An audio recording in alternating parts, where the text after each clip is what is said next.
عليكم ورحمة الله وبركاته. ازيكم يا شباب، عاملين ايه؟ ان شاء الله النهارده هنتكلم عن درس القدرة. القدرة معناها اللي انت بتخاطب واحد فانت عايز تقول له انت اقوى مني ولا انا اقوى منك، فبتقول له ازاي؟ انت قدرتك تعمل ايه؟ يعني ايه قدرتك تعمل ايه؟ احنا مش بنتخانق، هو جاي يخلص شغل عندي في الشقة، فانا عايز اقول له انت تقدر تخلص دهان الشقه دي في قد ايه؟ هقول له ايه؟ تقدر تخلص الشغل ده في قد ايه؟ هي دي قدرته. يعني انت يا باشمهندس بتقول لي ايه؟ ان القدره هي ايه بقى؟ المعدل الزمني للشغل.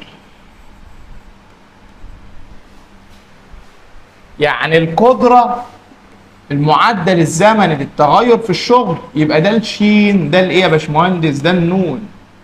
يبقى اول قانون للقدره عندي ده الشين ده النون. يعني ايه ده الشين؟ ده الشين يعني تغير الشغل، ده النون بالنسبه للزمن، يبقى هو المعدل الزمني للتغير في الشغل. نفس قانون القدره اللي انا باخده في الفيزياء بالظبط، مفيش اي اختلاف. حلو، ده كده اول قانون عندي بيمثل القدره. يعني يا باشمهندس لو انت عملت مقص هيبقى ده الشين بيساوي القدره ده النون. يعني القدره لو معايا اجيب منها الشغل ازاي بقى؟ اكامل القدره بالنسبه للزمن من نون 1 الى نون 2. يعني انا من خلال الشغل اقدر اجيب القدره، ومن خلال القدره اقدر اجيب الشغل. لو الشغل معايا اعمل تفاضل، لكن لو القدره معايا اعمل تكامل، زي ما اتعلمنا في اول درس في التفاضل الدوال المتجهه وتكامل الدوال المتجهه اللي كان في اول باب. معاك السرعه فاضلها اجيب العجله، معايا العجله كاملها اجيب السرعه، معايا الشغل فاضله اجيب القدره، معايا القدره كاملها اجيب الشغل. حلو. في قانون تاني للقدره، ان القدره بتساوي ايه بقى؟ بتساوي القوه في السرعه. حلو. سؤال، اسال يا باشمهندس، هو انا امتى استخدم القانون ده وامتى استخدم القانون ده؟ القانون اللي فوق ده هستخدمه لما تكون القوه متغيره. يعني هو في المسائل مديني القوه متغيره بدلاله النون، اروح اجيب الشغل منها، اضرب القوه في الازاحه ش بتساوي ق في ف، اجيب الشغل، افاضل الشغل، اجيب القدره بدلاله الزمن لان القوه كانت متغيره، اعوض بنون اللي في المساله اجيب القدره. يبقى انا استخدم القانون اللي فوق لما تكون القوه مالها متغيره. طب امتى تستخدم القانون اللي تحت؟ لما تكون القوه مالها ثابته، قيمه ثابته. حلو. عايز اسالك سؤال لطالب فاهم، سؤال لطالب فاهم. الطالب اللي بيهبط ما يقعدش معانا، الطالب اللي فاهم. هل تقدر تجيب وحده قياس القدره؟ ايوه يا باشمهندس. ازاي؟ عشان انا بقول لك قوه في سرعه، ايوه يبقى ايه في ايه؟ نيوتن يا باشمهندس. في ايه؟ في ايه؟ ايوه كده، في متر لكل ثانيه. بس كده. او داين في سنتيمتر لكل ثانيه، او ثقل كيلو جرام في متر لكل ثانيه، او ثقل جرام في سنتيمتر لكل ثانيه. وحدات تساقليه، ثقل كيلو جرام، ثقل جرام، واحده تمشي مع المتر لكل ثانيه، واحده تمشي مع السنتيمتر لكل ثانيه. او استخدم الوحده الكبيره نيوتن، او الوحده الصغيره داين. لو استخدمت نيوتن اقول متر لكل ثانيه، داين سنتيمتر لكل ثانيه. يعني ايه؟ يعني انا مش بحفظ، بشوف القانون واعوض على طول. حلو. الوحده اللي عندك دي يا باشمهندس بتكافئ وحده اسمها الوات. يعني انا لو رحت دلوقتي اجيب لمبه بساله اللمبه دي كام وات؟ يعني قدرتها قد ايه؟ قدرتها قد ايه؟ من كل ما الوات يزيد كل ما قدره اللمبه تزيد. حلو. يبقى مش هقول له نيوتن في متر كل ثانيه، اقول له وات. حلو. عايز افهمك حاجه بسيطه اللي احنا خدنا قبل كده، ان الكيلو متر بيساوي كام متر يا ابني؟ 1000 متر. شاطر. سؤال كيلو وات بيساوي كام وات؟ 1000 وات. يعني هو سؤال ما فيهوش اي ايه؟ ما فيهوش اي عطاء. سؤال سهل. عندي بقى وحده قياس جديده للقدره اسمها ايه بقى؟ الحصان. الحصان ده بيساوي ايه بقى؟ 75 ثقل كيلو جرام. حلو. يعني انا يا باشمهندس عايز اسالك سؤال قبل ما اروح بعيد. لو انا مديك دلوقتي القدره تساوي 8 ثقل كيلو جرام، طبعا في متر على الثانيه، طبعا اهو وعايز تحولها للحصان اعمل ايه؟ اقسم ولا اضرب؟ ده السؤال على طول بيلخبطني في اوقات كتير. اللي انا كطالب بتلخبط، اقسم ولا اضرب؟ عايزك تفتكر حاجه مهمه انت عارفها، ايه هي بقى؟ حضرتك دلوقتي يا باشمهندس لو معاك 5 كيلو متر وعايز تحولها لمتر، اسالك سؤال، هتقسم ولا تضرب؟ هو 1000 انا عارف اللي انت عارف اللي ايه 1000 كيلو متر ب 1000 متر وهي مكتوبه فوق. حلو، هتقسم ولا تضرب؟ هتقول لي يا باشمهندس انا بضرب. حلو، صح قوي، ف5 في 1000 ب 5000. برنس، عايزك بقى تركز في اللي انت عملته دلوقتي. انت قلت لي لما بحول من كبير لصغير بضرب، من صغير لكبير بقسم. هو ده اللي انا هعمله فوق بالظبط. هو الحصان الاكبر ولا الثقل؟ الحصان بيساوي 75 ثقل يبقى الحصان اكبر. ده الواحد حصان ب 75 ثقل، الواحد كيلو متر ب 1000 متر يبقى الكيلو متر اكبر من المتر، يبقى الواحد حصان ب 75 ثقل. يبقى لما تيجي تحولي من ثقل لحصان من صغير لكبير هتقسم على كام يا ابني؟ على 75. شاطر. عايز اسالك سؤال، لو انا هحول من ثقل لحصان بقسم على 75. حلو. طب لو انا جيت دلوقتي اديك القدره، ركز في اللي هديهولك، اديك القدره ب 900 ايه بقى؟ ركز، نيوتن في متر لكل ثانيه. عايزك تحول الرقم ده لحصان، تحوله ازاي؟ يا استاذ انت قلت لي ان في علاقه بتربط الحصان بايه يا ابني؟ بالثقل كيلو جرام. ما قلتليش ان في علاقه تربط الحصان بالنيوتن. يبقى انا لازم اعدي الاول على المرحله بتاعه الثقل وبعد كده اعدي على المرحله بتاعه الحصان. خلصت. حلو. طب انت ازاي بتحول من نيوتن لثقل؟ بقسم يا استاذ على 9 و8. صح. طب انا كده الرقم ده بقى بايه يا ابني؟ بالثقل. عايز احول لحصان من صغير لكبير، اقسم على 75. يبقى هنا قسمت على حاجه مرتين، قسمت على 75، قسمت على 9 و8. اللي الرقم ده حاصل ضربه 735. في ناس بتحفظه وفي ناس هتحفظه وتنساه، فانا بفهمهولك جه منين وراح فين. فالموضوع طول ما انت بتفهم وبتطبق هتلاقي نفسك المعلومات بتثبت. طول ما انت بتحفظ معرض انك تنسى فهتهبط. حلو ماشي. يبقى انا هنا الرقم ده اجيبه بالاله. خلصت يا باشمهندس. هو ده الدرس بتاع النهارده. درس الايه بقى؟ القدره. يبقى القدره اخدنا فيها كام قانون يا ابني؟ اخدنا 3 قوانين.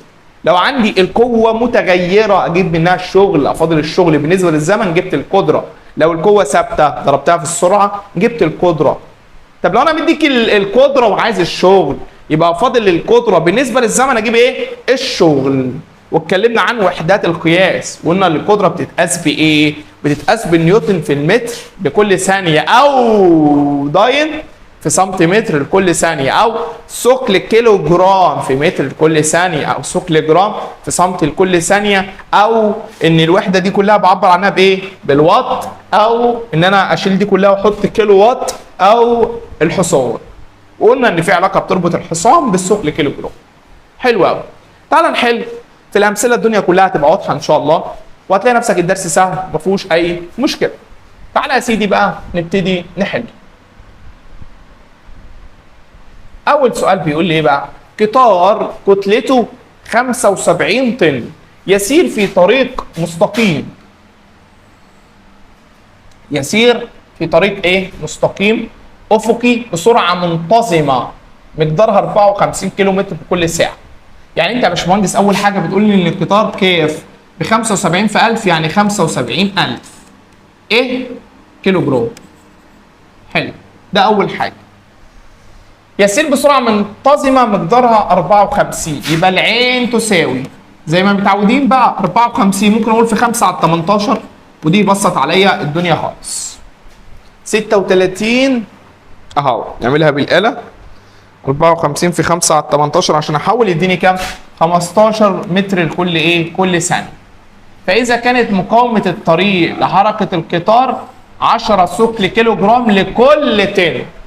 يبقى المقاومة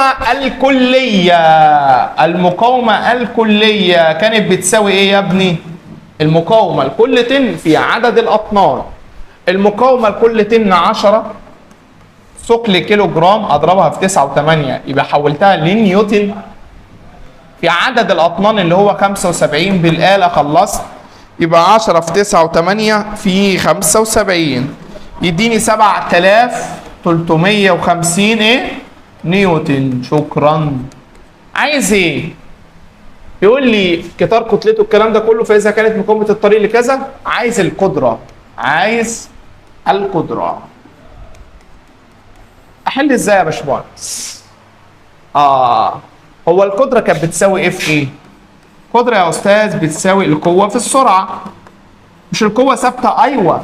مش انت عندك دلوقتي لما يكون عندي قطار يتحرك في طريق مستقيم بسرعه منتظمه، يبقى انا في قانون نيوتن الكام؟ الاول كان اليمين بيساوي الشمال، يعني القوه اللي بتحركني بتساوي المقاومه اللي في عكس الاتجاه.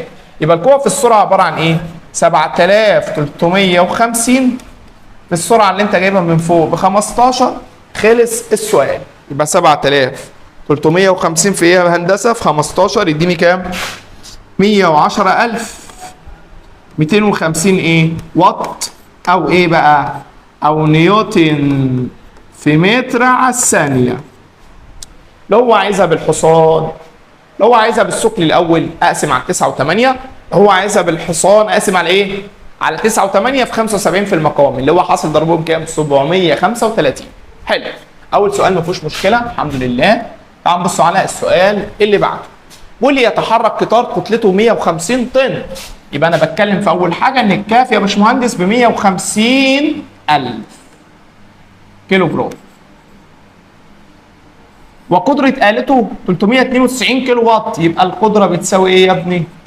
392,000 وات. ماشي. على شريط أفقي، فإذا كانت المقاومة لحركة القطار تعادل 2 من 100 من وزنه، يبقى المقاومة يا ابني بتساوي ايه؟ 2 على 100 اللي هو 2 من 100 في وزنه. ما هو وزنه اللي هو ايه في ايه؟ كاف في دال. كاف في كام؟ 150 في 1000 في دال. شايف الارقام بدات تكبر ازاي معايا؟ ايوه. طب يلا اختصر كده. 2 على 100 في 150 في 1000 في 9 و8 يديني ايه؟ 29400. وحده قياسك نيوتن. حلو. فاوجد اقصى سرعه للقطار بالكيلومتر لكل ساعه. تعال نجيبها بالمتر لكل ثانيه الاول، بعد كده نحول. يبقى انت عايز ايه؟ عايز السرعه. انا عندي دلوقتي يتحرك على شريط افقي ضد مقاومات. عايز اقصى سرعه. يبقى انا في قانون نيوتن الكام يا ابني؟ الاول ان القوه بتساوي ايه؟ المقاومه. حلو. تعالى يا باشمهندس نحل كده ونخلص امورنا. وانا بحل يا باشمهندس القدره هتساوي ايه في ايه؟ هتساوي القوه في السرعه. حلو. القدره بكام؟ بالرقم اللي فوق ده 392 ايه؟ 1000. هتساوي القوه اللي حضرتك جبتها اللي هي نفسها المقاومه اللي هو 29000 ايه؟ 400 في اقصى سرعه اللي انت عايزها اللي هي عايز العين. اقسم ده على ده يبقى خلصت. يبقى العين بكام بقى؟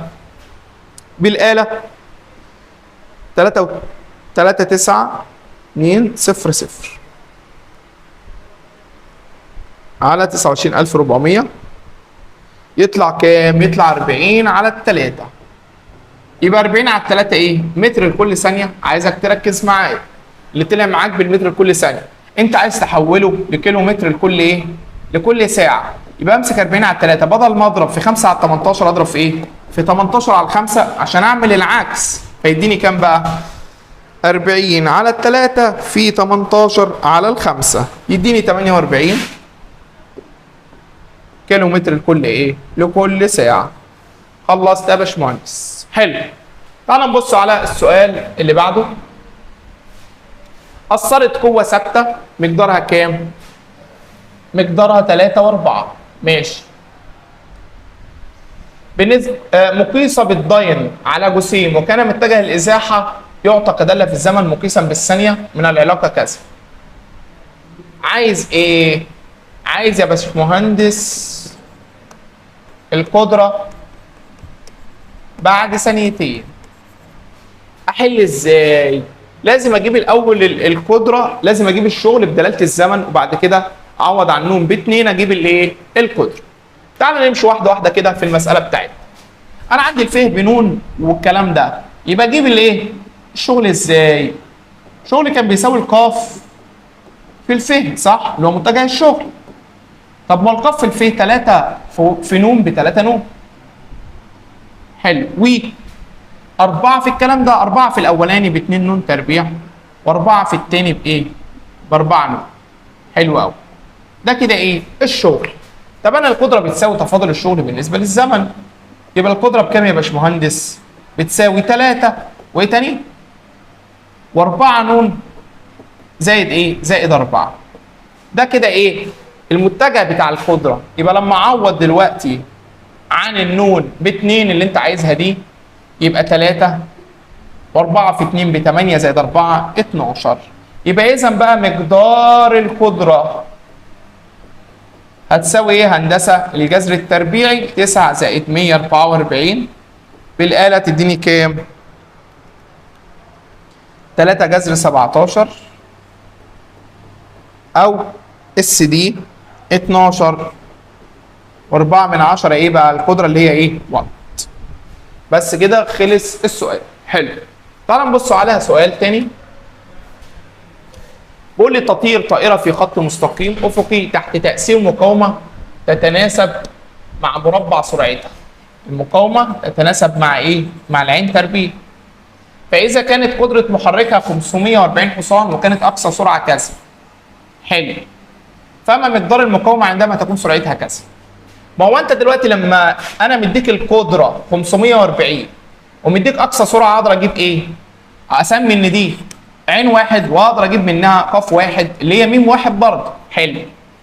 وهنا عين 2 استخدم القانون دوت اخلص المساله. طب واحده واحده كده معايا.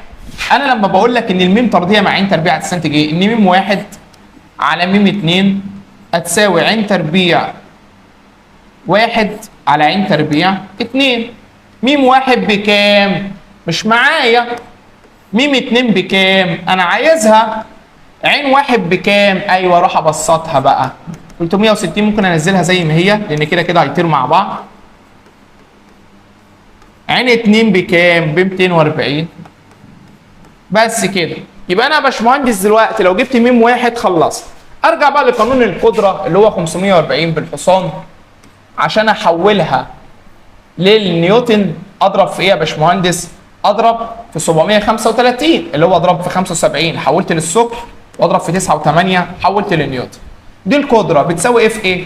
القوه في السرعه او المقاومه في السرعه. المقاومه اللي هي ايه؟ ميم واحد في السرعه اللي هي كام؟ 360.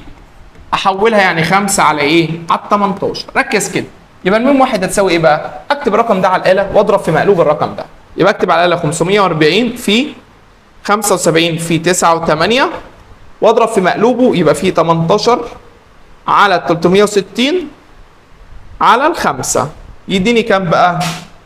3969. المفروض ايه ده؟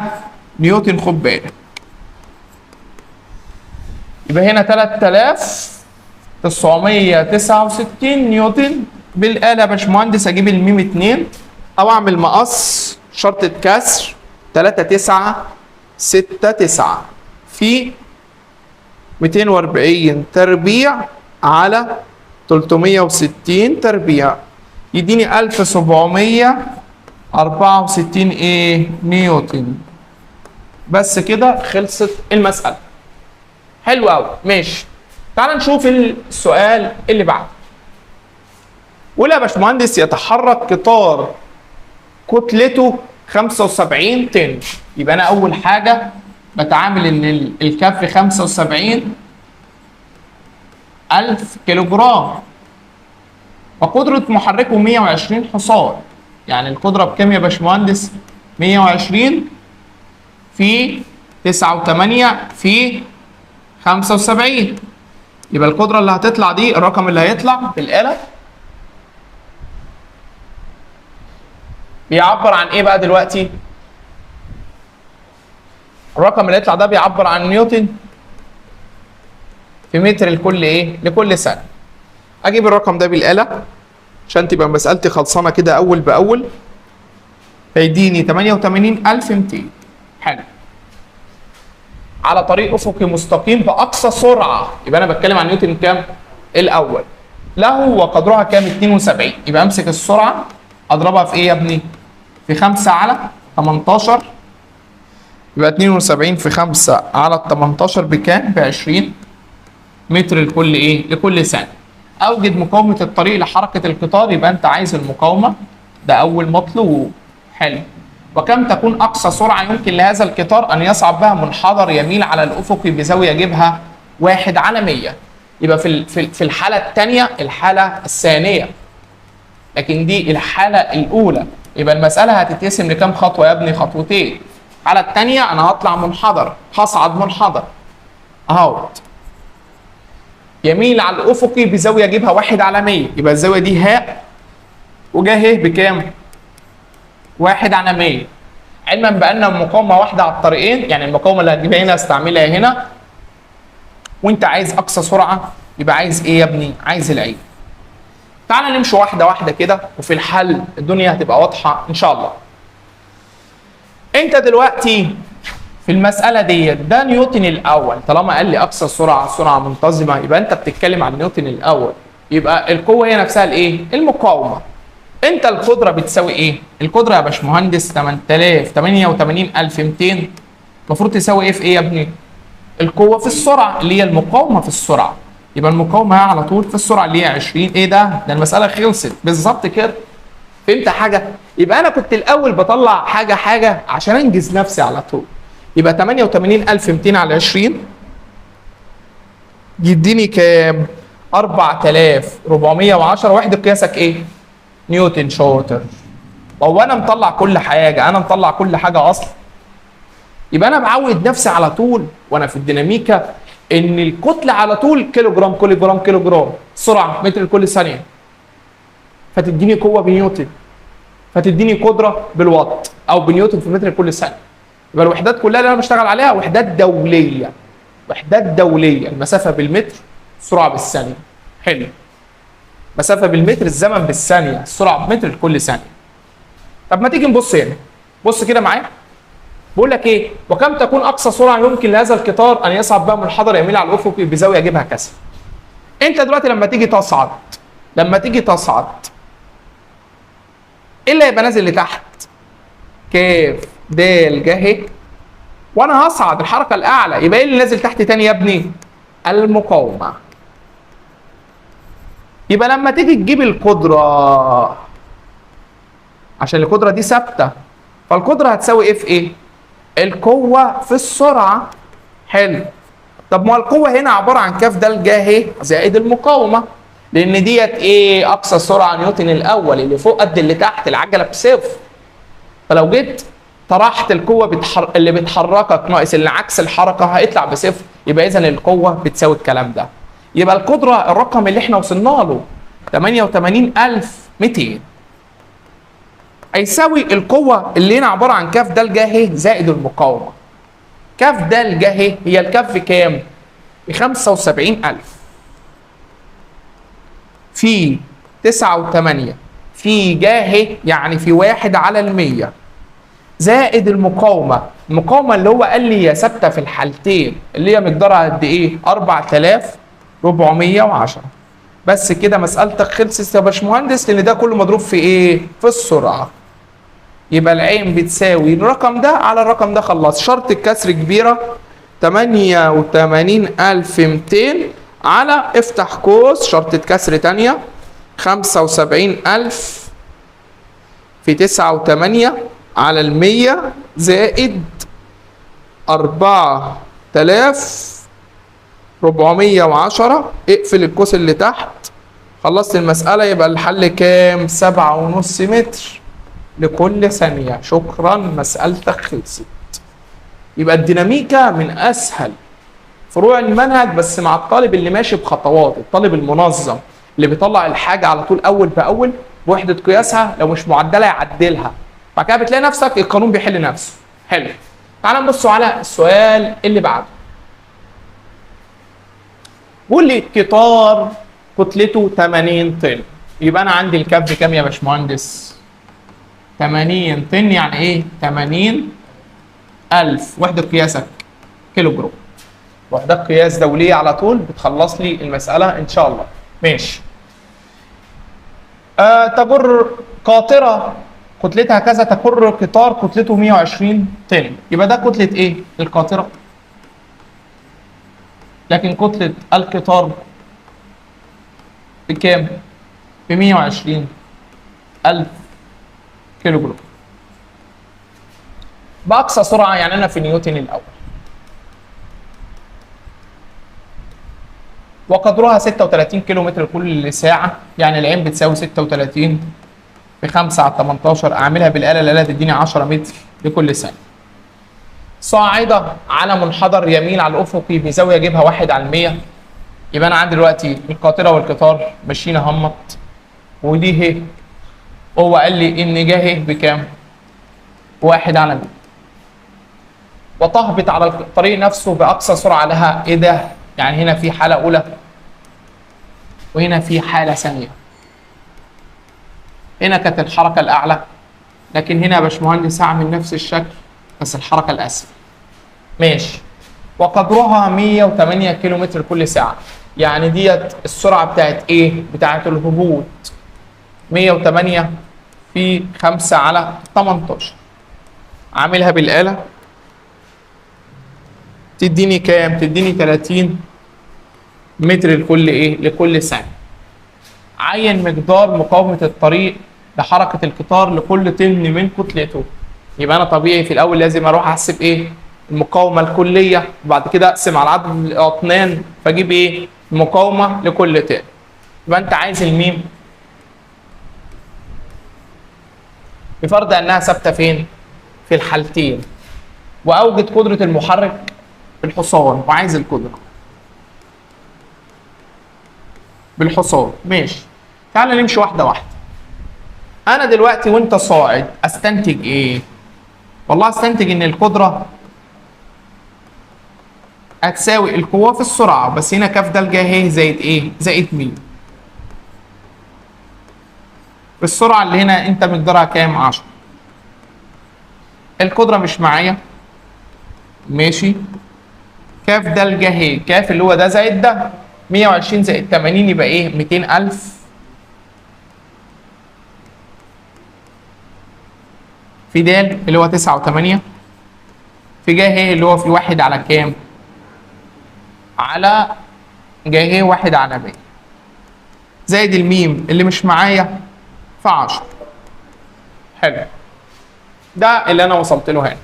طب انت هنا وانت هابط ده اتجاه الحركه، يبقى هنا كاف د ج ه وهنا قاف وفوق الايه؟ الميم.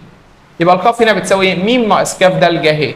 يبقى القدره هتساوي ميم ناقص كاف د ج ه، يعني ميم ناقص الرقم اللي هناك ده اللي هي الكاف هي الكاف واللي هي اله.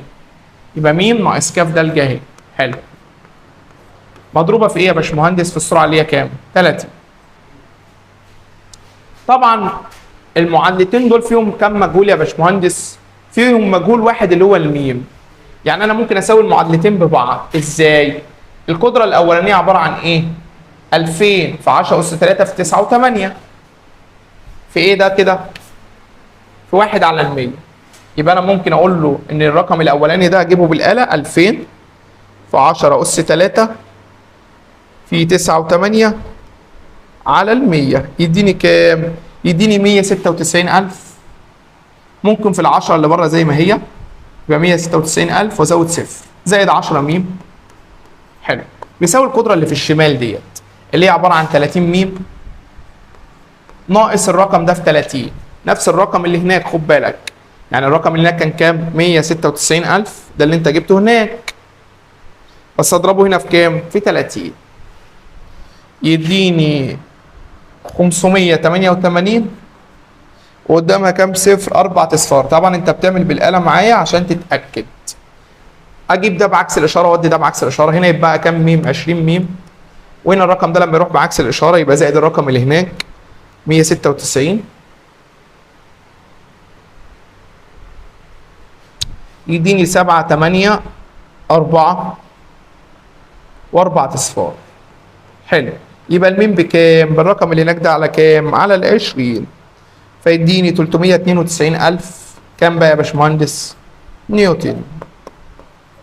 حلو، ده كده الميم اللي هي اول حاجه المقاومه انا خلصتها.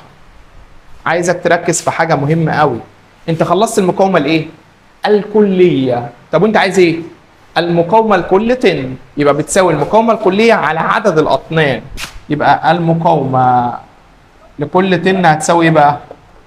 الرقم ده كده على عدد الاطنان. طب وعدد الاطنان كام؟ 120 زائد 80 يبقوا كام؟ 200. يبقى الحل كام يا باشمهندس؟ 1960 نيوتن لكل ايه؟ لكل طن. حلو. طب انا عايز القدره. طب ما انت قانون القدره اهو. اشيل الكلام ده المقاومه واعوض بايه؟ بقيمتها الكليه. هنا المساله خلصت. حلو. او ممكن اعوض بقى هنا عادي. يبقى انا الرقم ده كام؟ قلنا 196,000 زائد المقاومه الكليه اللي احنا جبناها من هنا 392,000 كده. انا جبت الرقم ده واضربه في كام؟ في 10. حلو. اللي طلع دوت 5,880,000 بايه بقى يا باشمهندس؟ بالوات. طب انا عايزه بالحصان، يبقى اقسم على 9 و8 واقسم على 75 يبقى بيديني كام بقى؟ 8,000 حصان. يبقى القدره بتساوي ايه؟ 8,000 حصان. بس كده خلصت المساله. يبقى مساله مهمه جدا جدا جدا، بتجيلي عادي في امتحان المعادله. مره تجيلي يطلب ده، مره ثانيه يجيلي يطلب المقاومه. ماشي. تعال نبص على سؤال تاني.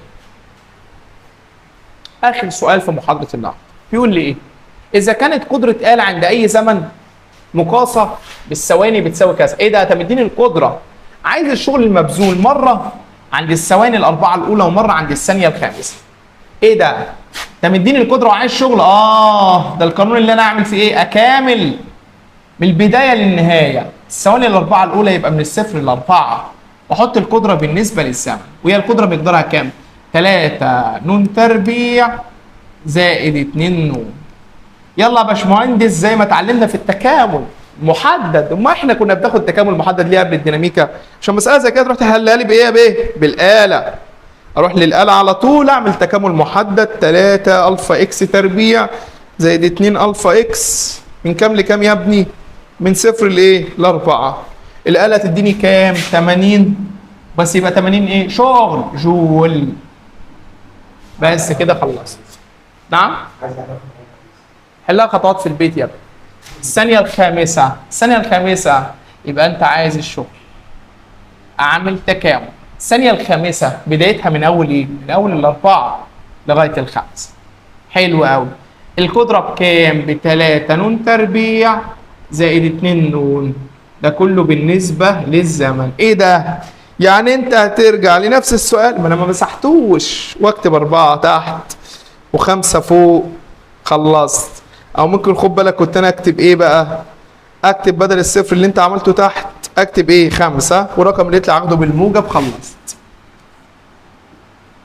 70 ايه يا ابني؟ جول. خلصت المسألة. بس كده يا سيدي. فده درس النهارده بتاع القدرة. اظن الدرس كان سهل ما فيهوش اي مشكلة خالص. عايزك تروح تحل الواجب واللي يقف قدامك تسأل على جروب الواتساب. توفيق للجميع ان شاء الله. دمتم موفقين.